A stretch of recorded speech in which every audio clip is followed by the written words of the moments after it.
Bonjour et bienvenue sur ce point bourse du 14 mars 2022. Je rappelle que les informations et analyses données sur cette chaîne sont données à titre indicatif et ne peuvent pas être considérées comme un conseil en investissement. L'investissement en bourse est risqué et vous êtes responsable de tous les investissements que vous faites. Alors aujourd'hui, le CAC qui refait une partie de son retard. Alors sur les marchés étrangers, c'est un peu dispersé, hein. Le Nikkei qui était en légère hausse et le Standard & Poor's, le Nasdaq et le Dow Jones qui sont en légère baisse, mais c'est pas énorme pour le moment. Ce qui nous intéresse, nous, c'est surtout le CAC. Et le CAC qui prend 1,75. Le voilà, le CAC, hop, 1,75% aujourd'hui. Et qui met des plus bas, surtout de plus en plus haut. C'est ça qu'on voit, c'est cette progression qu'on a eue depuis mercredi dernier. Avec des plus bas qu'on voit ici sur les 6100. Et maintenant, on était à 6264 ce matin. Donc on continue de monter. On a stoppé la catastrophe, hein, en cassant cette oblique baissière. On n'est pas loin de revenir pas mal avec les 6380 qu'il va falloir déborder. On a mis une mèche, c'était vendredi et aujourd'hui, on n'a pas réussi à passer au-dessus, mais on est plutôt positif. Si on regarde les indicateurs, que ce soit le RSI qui n'est pas encore à 50 mais qui se remet bien, la MACD, idem, on est parti très bas, hein, donc il y a encore une belle marge de progression vers le haut. On est en train de mettre les istos de plus en plus petits au niveau du rouge, donc ça c'est bien. Et nos petites moyennes mobiles qui sont toujours en haut, la moyenne à 20 qui est en train de redescendre. Donc là, on va avoir bientôt un contact dans quelques jours si tout se passe bien. Plutôt des bonnes nouvelles, hein, sur le conflit entre la Russie et l'Ukraine parce que le marché a probablement déjà un peu vu le pire dans ces eaux-là sur les 6000 environ. Alors ça peut toujours empirer, hein, si on a une mauvaise nouvelle ou si Poutine nous fait encore n'importe quoi. On peut avoir une deuxième vague et aller vers le plus bas, mais sinon on voit que les États européens sont plutôt unis sur le front de cette guerre et ça c'est positif pour les marchés, parce que les marchés ont une certaine visibilité et ça les aide à anticiper le risque. Donc plutôt positif, donc on remet un peu de liquidité sur les marchés ces derniers jours.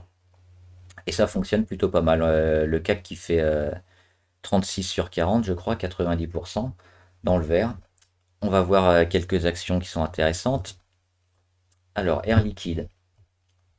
Air Liquide, ils sont toujours dans un biseau descendant.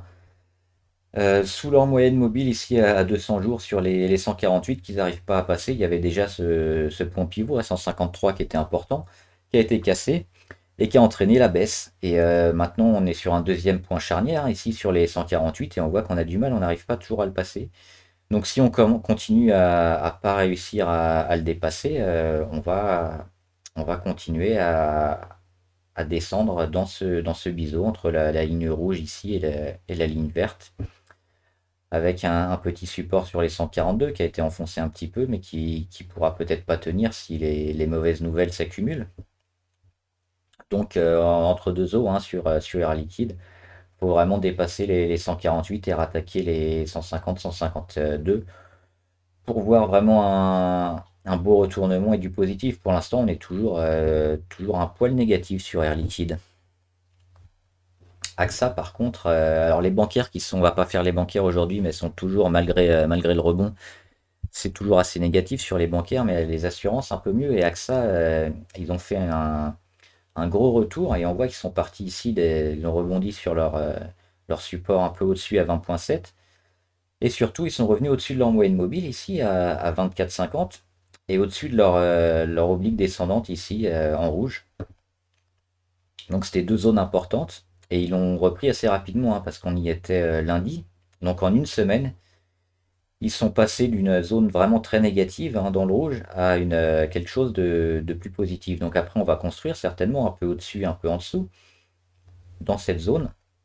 Alors peut-être ce triangle, hein, ici avec cette ligne droite ici et puis l'oblique descendante rouge. Si on construit dans le triangle, ce sera une bonne chose en vue d'un retournement pour AXA. Donc on peut surveiller cette valeur. Bouygues. Bouygues c'est pareil, hein, le triangle. avec l'oblique descendante, hein, qui a été fait depuis le mois de septembre, donc ça fait pas loin de 6 mois. Et elle a été cassée une nouvelle fois. Et là, on met un chandelier entier, hein, c'est même pas un petit. On n'est pas parti en dessous, on ouvre en gap au-dessus et on reste positif durant la séance. On vient buter sur la moyenne à 200. L'idée, c'est la même, hein, sur Bouygues, faut que ça travaille. Faut que ça travaille ici dans le triangle. Et plus va travailler dans le haut, plus on aura de chances de casser et puis d'entamer un retournement. Après, si on vient retester un peu la moyenne à 50 et puis les 31,5, 31,6, on va rester prudent, mais c'est une zone tout à fait normale pour l'action où elle va osciller entre les deux. Et si elle va taper un peu plus vers le haut ou un peu plus vers le bas, ça nous donnera une indication de la suite des événements, mais plutôt positif sur Bouygues.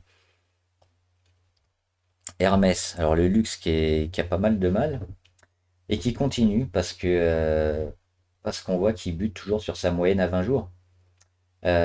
Ici, il avait buté le 3 février, il n'avait pas réussi à revenir. Et puis il a refait ça encore le 17 et le 28. Alors moi je pensais que fin février, début mars, il pouvait enfin réussir à le dépasser. Ça n'a pas été le cas. Parce qu'il avait mis un petit support ici à 1100, 1116, 1164, pardon. Ça suffisait pas, c'était vraiment en anticipation. Et j'aurais dû attendre 1 ou 2 jours de plus. Parce que cette moyenne à 50 jours, à 20 jours, pardon, Hermès n'arrive pas à la casser. Et maintenant, elle est repassée en dessous de son support à 1164 qui va servir de résistance. Et on est toujours bien négatif. Alors il y a cette oblique descendante. On s'en éloigne un petit peu. Donc ça c'est positif. Mais maintenant il faut voir, faut un peu plus de construction sur Hermès. Mais c'est toujours assez négatif, hein, tant qu'on casse pas franchement la moyenne ici à 20 jours sur les 1200. Et après la moyenne à 50 sur les 1250, 1280, ça dépend où est-ce que ça va nous amener au mois de mars. Mais c'est toujours à prendre assez prudemment cette action qui est toujours en chute libre, hein, pour l'instant. Renault. Renault plus 0,7, c'est pas terrible, elle sous-performe un peu par rapport au CAC. Donc on avait déjà parlé, c'est cette zone ici autour des 24 euros qu'il faudra essayer de repasser rapidement pour commencer à entrevoir un peu de positif sur Renault, parce que là, la baisse elle a été très violente, et puis il n'y a pas de rebond. On a vu sur certaines, comme sur AXA par exemple, le rebond il a été assez fort. On a fait presque un début de rebond en V sur AXA. Sur Renault, le rebond il fait pchit, hein, on n'y arrive pas. On part de 20 pour aller sur les 24 et puis on repart sur les 22. On est dans une zone un peu où il y a rien du tout qui, si elle casse, peut aller encore beaucoup plus bas. Donc sur Renault, c'est déjà 24, c'est la première étape. Ce ne sera pas encore un signal d'achat sur Renault. On est très baissier. Si on regarde les indicateurs, forcément ça s'améliore, hein. Mais on flirte avec le 30 au niveau RSI. On va surveiller surtout le RSI parce que c'est assez catastrophique sur Renault. Donc négatif. Au contraire de Sanofi. Alors Sanofi, ce matin, ils ont annoncé un traitement des pilules, je crois, pour lutter contre le cancer du sein, qui n'a pas été efficace. Donc ça leur a fait un petit coup sur la tête. Ils ont perdu quasiment 4%, 4-5%. Et puis on voit qu'ils rebondissent ici.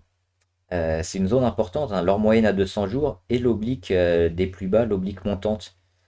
Et ils ont rebondi, ils sont repartis à la hausse en cours de séance. Donc moi je me suis placé, je suis rentré sur Sanofi parce que c'était un prix d'achat très intéressant.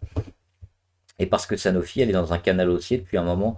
Donc là, le fait qu'il y ait une grosse baisse, c'était vraiment une porte d'entrée super intéressante sur Sanofi. Donc je suis rentré autour des 89,5. Là, elle est repassée au-dessus de son support à 90. Et elle finit la séance à 92. Donc c'est pas mal. Et puis même pour du moyen terme, hein, Sanofi, c'est plutôt une entreprise qu'elle vend en poupe en ce moment. Donc à suivre, elle est au-dessus de toutes ses moyennes et elle continue de suivre son canal haussier. Donc tout est bon pour Sanofi. Navia aussi, je voulais voir, on va quitter le CAC 40. Navia, ils prennent 10% aujourd'hui. On avait dit, hein, qu'on les surveillait, Navia, et ils ont passé ici leur grande oblique qui date de décembre 2020. Donc, ça fait plus d'1 an. plus d'un an, et il la dépasse enfin aujourd'hui. Donc on l'avait testé plusieurs fois. Ici, c'était au mois de décembre de l'année dernière avec des mèches, bis repetita en janvier. Et puis là, cette fois, il repasse. Donc il passe l'oblique, il passe la moyenne à 20, la moyenne à 50, la moyenne à 100, la moyenne à 150, et il bute juste sur celle à 200. Donc ce qu'on regarde maintenant, c'est les volumes. Depuis un petit moment, depuis plus d'une semaine, il y a quand même un gros pic de volume sur Navia. Ça, c'est aussi positif. C'est peut-être le moment de rentrer. On va peut-être se laisser quand même quelques jours, hein, la semaine, mardi, mercredi, voir comment ça va construire, comment va être le marché. Parce que c'est une action qui nous a souvent déçus ces derniers temps, mais elle a un potentiel très intéressant. Et si elle arrive à dépasser les 2 euros, hein, et à se maintenir et à faire des beaux chandeliers, on va peut-être rentrer sur Navia. On continue de surveiller les volumes, mais si les volumes continuent d'être intéressants, voire même augmente, hein. Là, on a été dans l'ordre de 2 millions 100 à peu près. Donc si on retape les 2 millions et plus, en journalier, ça pourrait être pas mal de se placer sur Navia.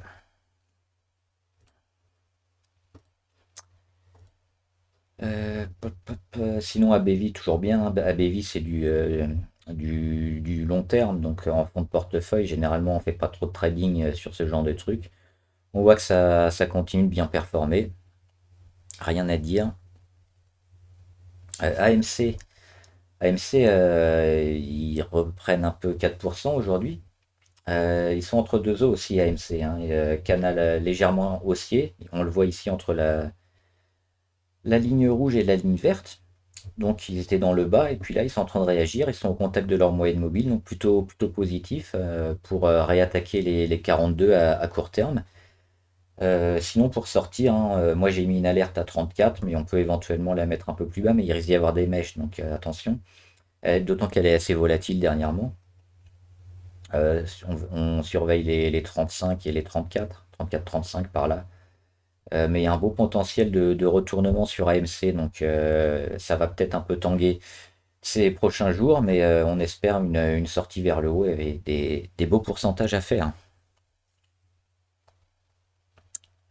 Banco Santander Chili, je vous en avais parlé, hein. Là elle était sortie de sa boîte de travail vers le haut. Donc a priori, on est en phase de retournement et on va avoir une séquence haussière sur ce titre. Donc ça se prend même maintenant encore, c'est plutôt intéressant.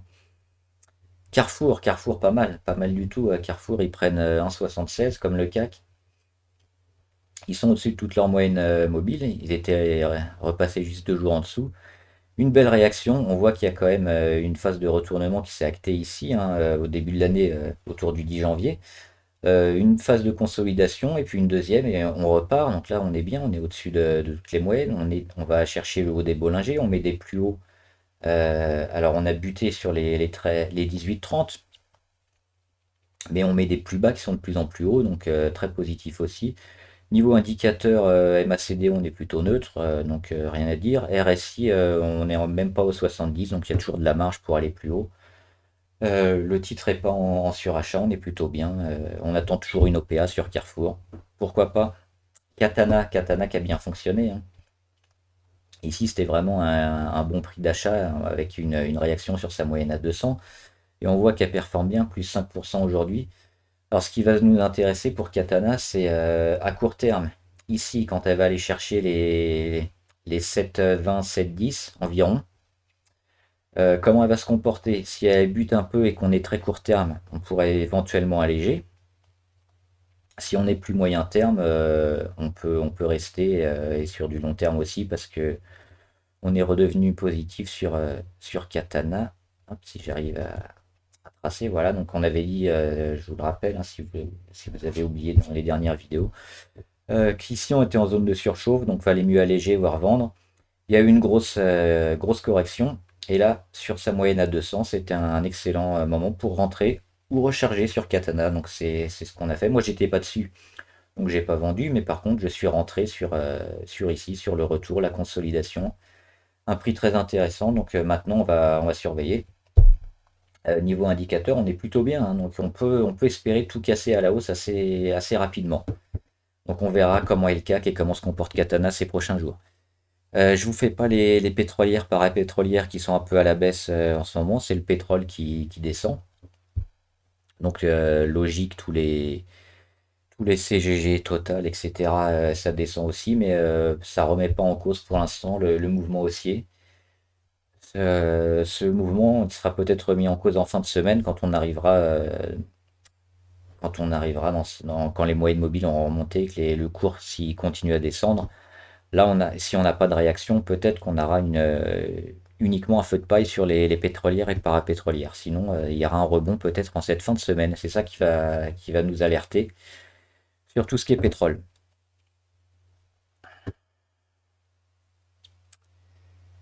Française des Jeux, on peut la faire, mais c'est toujours baissier, hein, la FDJ. On voit qu'elle arrive pas et qu'elle va suivre ici cette oblique baissière. Elle a un petit support de 34,50.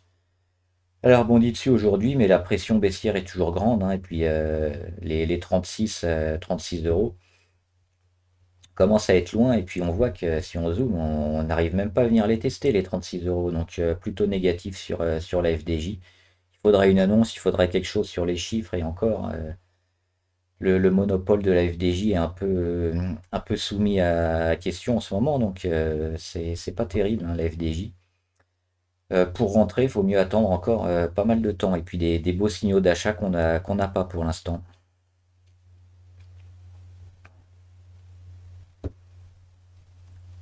McPhee ou MCFI, intéressant parce qu'elle met des plus hauts de plus en plus haut.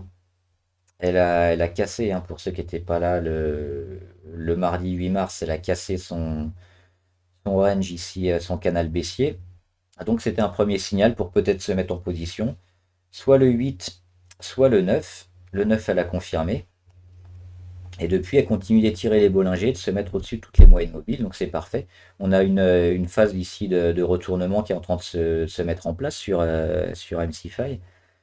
Donc tout ce qui est énergie, en ce moment, ça a le vent en poupe, donc il faut bien aussi choisir et être sélectif sur les actions parce que toutes ne vont pas exploser. Il y a Engie qui est en train de faire aussi un petit rebond, mais c'est plus du rebond technique pour le moment. Celle-là, elle est intéressante, hein, c'est l'hydrogène. Donc un gros, gros potentiel aussi. On surveille les volumes qui ont un peu baissé ces derniers jours. Si ça continue de baisser, ça doit nous alerter pour éventuellement partir un peu, parce que le rebond, il va être que technique aussi sur McPhee. Par contre, si les volumes reviennent un peu en cette fin de semaine, on peut espérer. Moi, j'ai tracé un biseau comme ça, un peu ascendant, entre cette oblique rouge ici et la verte là. Donc peut-être une poussée court terme à voir comme ça. On va espérer les volumes. Un niveau indicateur, on est pas mal parce qu'on est revenu au niveau du 0 MACD et puis on est ascendant. RSI, on flirte avec les 70, mais on n'est pas allé chercher le surachat. Donc il nous reste un peu de marge peut-être pour une dernière poussée sur ce titre. Les technos, on les fait pas, c'est pas intéressant en ce moment. Euh, Orange. Orange, ils sont sur leur oblique baissière ici. Ils ont pas décidé encore s'ils allaient la casser ou la suivre. Pour l'instant, ils sont toujours dans une légère correction. Donc, soit de la consolidation, soit si c'est pire, un peu de dégradation. Mais faut être prudent, hein, quand même avec Orange en ce moment. OVH, c'est pas mal parce que les 22, ils l'ont tenu. On a vu qu'ils avaient pété leur canal baissier ici mercredi 9 mars avec un beau chandelier, hein. On avait pris 8%. Et puis surtout, on était revenu au-dessus des 22. 22, c'était notre zone charnière sur OVH. Et on est revenu la tester le lendemain. On repasse au-dessus et puis là, on fait un beau chandelier. Alors, on prend quasiment rien par rapport à l'ouverture, hein, mais on fait une mèche basse et on finit à 22,7. Donc, 70 centimes au-dessus. C'est pas mal si on regarde les indicateurs. Les histos de la MACD deviennent de plus en plus grands, ça c'est très bon. Et puis, on est passé aussi au-dessus du niveau 50 sur le RSI. Donc plein de bonnes nouvelles sur OVH. On va espérer que ça continue et puis pas trop buter sur les 24. Mais le scénario est plutôt favorable en ce moment. Parrot, on est toujours positif, hein. Il y a un retournement qui est en train de s'acter sur le titre. Donc entre la moyenne mobile ici à 200 et puis celle à 50, donc entre les 3,6 et les 4,6, ça travaille et ça doit sortir vers le haut normalement. On attend un peu plus de volume. Là, c'est redescendu un peu, mais s'il y en a encore un ou deux pics de volume, ces prochains jours, normalement, on est plutôt positif sur Parrot. SES Imagotag aussi, hein. Pourquoi il m'a changé la couleur? On a cassé les 77 et normalement, ça c'est un bon signal d'achat. Et on va chercher à aller de plus en plus haut. Les volumes, très importants, les volumes sur. Alors les volumes en eux-mêmes, ils sont pas très importants, hein. On est dans de l'ordre de 25 ou 40 000, c'est très faible, mais par rapport au titre, c'est très important, hein. Le titre qui faisait habituellement 20, 25 000 à peine sur leur pointe. Alors là, on fait des pointes à plus de 50 000. Donc c'est en train d'exploser, hein, SESL, SES Imagotag. C'est intéressant. Si vous n'êtes pas rentré dessus avant, c'est pas le meilleur moment maintenant techniquement, mais ici on en avait parlé quand il cassait les 77. SMCP on surveille, rien à dire, mais là on est dans le haut. On va peut-être encore zigzaguer, mais c'est un titre qu'on surveille beaucoup. Et on finit avec Valourec. Valourec qui bute, hein, sur les 10,6. Donc moi c'était un objectif de vente pour ceux qui étaient restés, qui avaient joué le coup 10,6. Il y a peu de chances d'aller. Alors il y a toujours des chances évidemment, mais c'était un bon objectif de vente et puis ou au moins pour alléger Valourec. Maintenant on va voir ce que vont faire les pétrolières, parapétrolières, etc. Mais moi je m'en séparerais ou j'allégerais sur ces niveaux-là parce qu'on va probablement retourner un peu et puis voir éventuellement une deuxième vague. On peut avoir une deuxième vague haussière, mais faudra recharger sur les 8,8 ou les 9,20 environ, peut-être s'il y a lieu. Mais là, on va peut-être corriger, hein, sur Valourec. Donc cette zone ici des 10,6, c'était vraiment une zone charnière et très importante pour le titre. Voilà, j'espère que la vidéo vous a aidé. N'hésitez pas à la liker. N'hésitez pas aussi à partager cette vidéo avec des investisseurs ou des amis que ça puisse aider. Et mettez en commentaire toutes les valeurs qui vous intéressent, que vous voulez qu'on analyse, on le fera ensemble. Bon trade, salut!